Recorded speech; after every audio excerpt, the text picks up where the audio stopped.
Nagsagawa din ng pampublikong pagdinig ang Committee on Bangsamoro Justice System sa probinsya ng Tawi-Tawi at Basilan upang kunin ang opinyon ng mga mamamayan hinggil sa dalawang panukalang batas na naglalayong isabatas ang transitional justice sa buong rehiyon ng BARMM.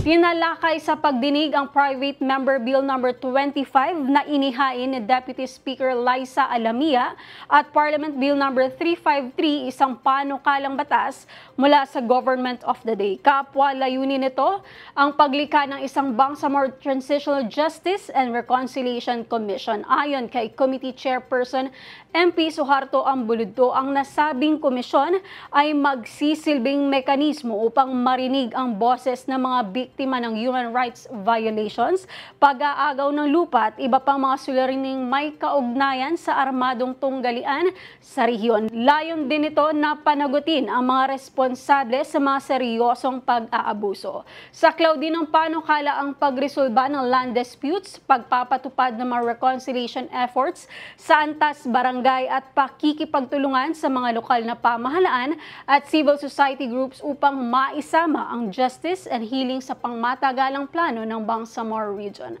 Patuloy na kumakalap ng opinyon at mungkahi ang committee mula sa mga stakeholders upang higit pang mapabuti ang mga nilalaman ng panukala.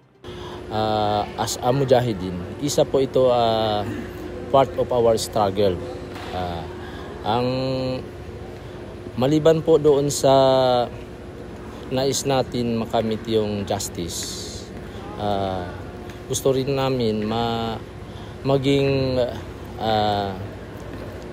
ma-implement yung advocacy sa mga MILF, particularly MILF community, upang alam nila po kung ano ang mga kahulugan ng justice and reconciliation ng Bangsamoro, upang na makikita nila po yung mga kanilang pagsisikap o kanilang mga pagsakripisyo for how many decades na binuo o kaya maging magkaroon po ng tagumpay kung sakaling po magkaroon tayo ng itong bill ng 353.